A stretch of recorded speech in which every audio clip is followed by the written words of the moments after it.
Have you ever felt like you're stuck in your own head, playing out 1,000 worst-case scenarios before you even take the first step? If you've ever let overthinking stop you from truly living, this story is for you. Once in a city buzzing with endless possibilities, lived a young woman named Maya. She was a brilliant graphic designer, her mind a vibrant canvas of colors and shapes. But there was a shadow that followed her. A relentless whisper of what if? What if her designs aren't good enough? What if she fails? What if they laugh? This voice was her constant companion, turning her vibrant inner world into a gray, anxious prison.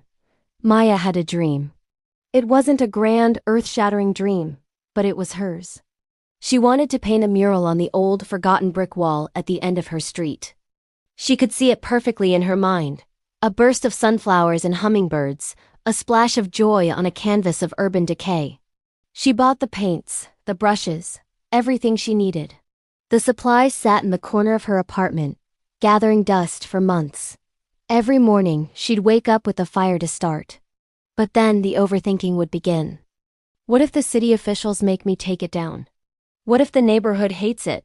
What if I mess up the proportions and it looks ridiculous?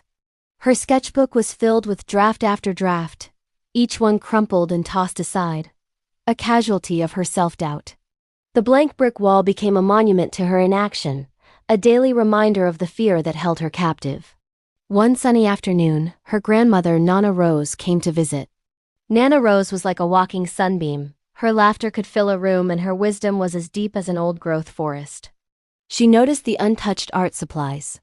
"Still waiting for the perfect moment, little bird?" she asked, her eyes twinkling. Maya sighed, the weight of her anxiety pressing down on her.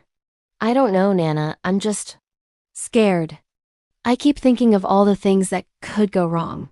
Nana Rose picked up a paintbrush. Overthinking is like trying to drive a car with your foot on the brake and the gas at the same time. You burn a lot of fuel, make a lot of noise, but you don't go anywhere. She then led Maya to her small balcony garden. She pointed to a slightly crooked, but blooming, rosebush. "You see this one?"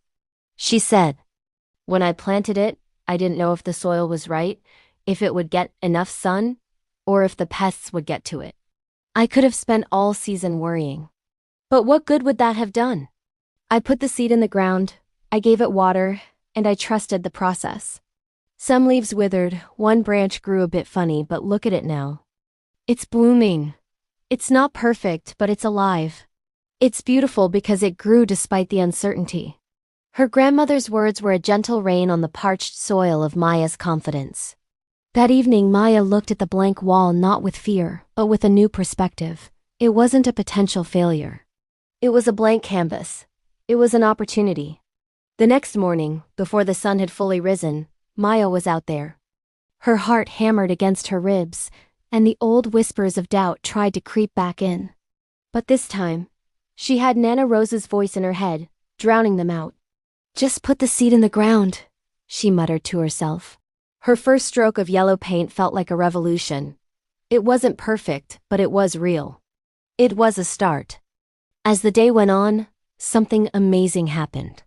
People started to stop. An elderly man on his morning walk gave her a thumbs up. A group of kids watched in awe, their faces bright with curiosity. A woman brought her a cup of coffee. "This wall has been so sad for so long," she said. "Thank you for bringing it to life." Each smile, each word of encouragement was like a brushstroke of validation, painting over her self-doubt. The fear didn't vanish completely, but it got smaller, quieter. It was no longer the roaring monster in her head, but a faint whisper she could easily ignore.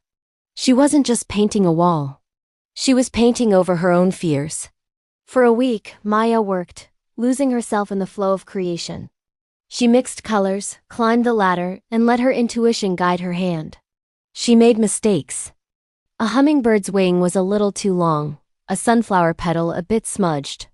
But instead of seeing failure, she saw character. She saw her own human touch.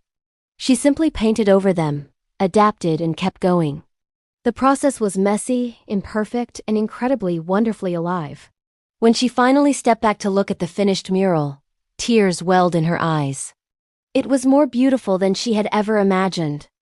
The wall was a riot of color, a beacon of joy that transformed the entire street. It wasn't just a painting. It was a testament to her courage. It was proof that the most beautiful things in life exist on the other side of what if. The mural became a local landmark. People took pictures with it, and it brought the community together. Maya started getting commissions for other projects. Her life, once gray and confined by anxiety, was now as vibrant as her art. She had stopped overthinking and started living. So I ask you, what is your blank wall? What dream have you kept locked away, gathering dust in the corner of your heart? Overthinking convinces us that we need to have all the answers before we begin. But the truth is, you find the answers by doing. By taking that first, messy, imperfect, terrifying, and exhilarating step. Life isn't meant to be lived in your head. It's meant to be lived out loud, in full color, with all its beautiful imperfections. Don't wait for the perfect moment. Take the moment and make it perfect. Water your seeds. Paint your mural. Your masterpiece is waiting for you. Stop overthinking. Start living. Now that Maya has found her voice through her art, she's about to face a new challenge. A huge, high-profile commission that brings a whole new level of pressure and a critic who seems determined to tear her down. Can she hold on to her newfound confidence, or will the old habits of self-doubt return? We'll explore that in our next video, The Critic in Your Head. To make sure you don't miss Maya's next chapter, go ahead and subscribe to this channel. Ring that notification bell so you're the first to know when it drops, and let me know in the comments below. What's one small step you can take today to stop overthinking and start living? I'd love to hear from you. Thanks for watching.